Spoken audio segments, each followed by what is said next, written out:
Something has gone terribly wrong with beauty. Look closely at this face, now this one, and this. Do you feel it? That subtle unease creeping up your spine? These are some of the most beautiful women in the world. Or they were. Now they look like something else entirely. Perfect, yes. Expensive, certainly. But human?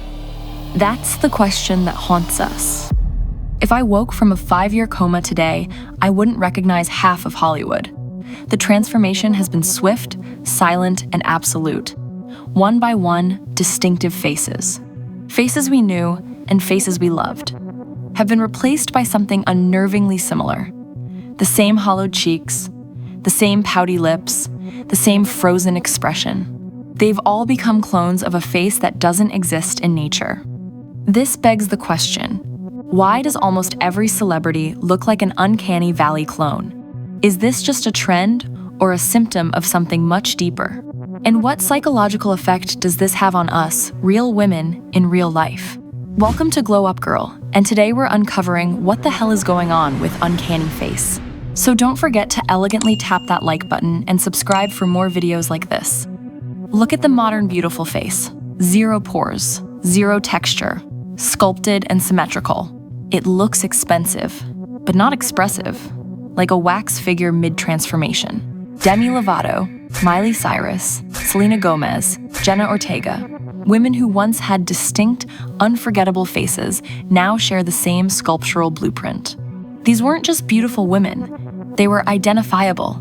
Now, they look like they belong in Madame Tussauds wax museum. But how did we get here? What series of events led to this mass metamorphosis? And by the way, if you suffer from debilitating period symptoms, check out Paramo. It's an all-natural drink that replenishes the nutrients your body loses each month, as well as providing symptom relief naturally. Discount link in description. Phase 1 began innocently enough.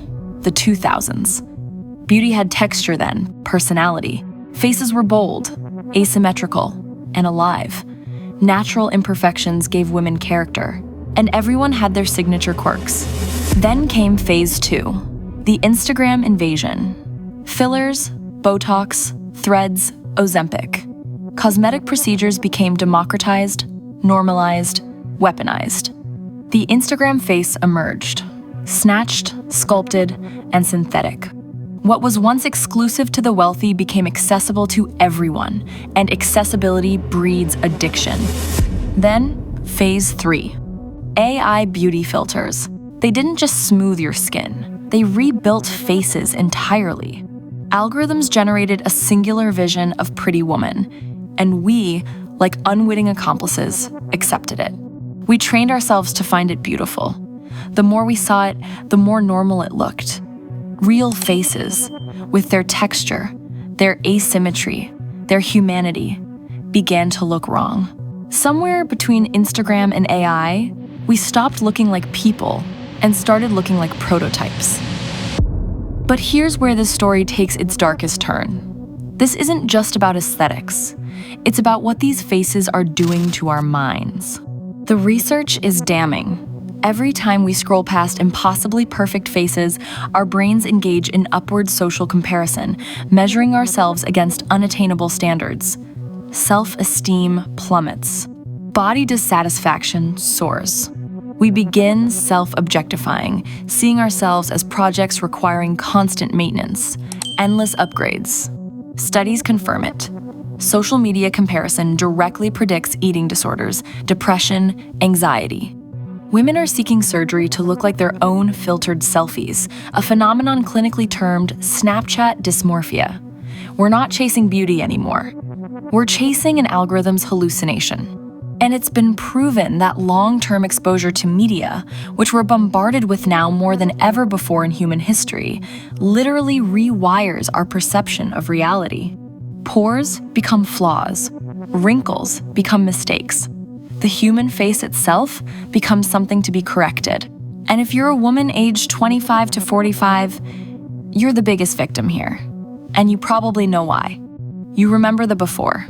You grew up seeing real celebrity faces, individuality.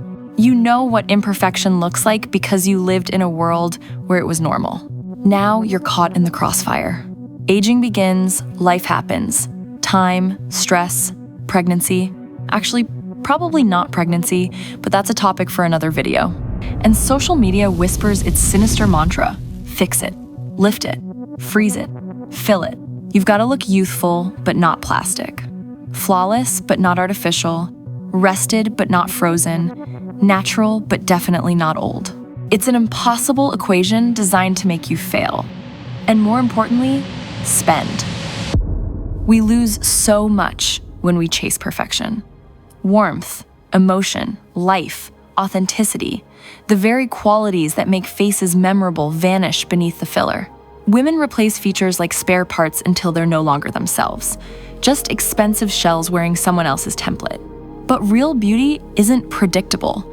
It can't be copy-pasted or manufactured on an operating table. It lives in the movement of your face, the way your eyes crinkle when you laugh, the uniqueness that makes you you. The modern perfect face just doesn't feel right. It triggers something primal in us, a recognition that we're looking at something almost human but not quite, and that terrifies us more than we admit.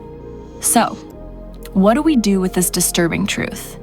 We remember that we're meant to be human. We express joy, sadness, surprise, and love. That alone makes you more beautiful than any filter ever could. We stop letting AI and Instagram dictate what's normal.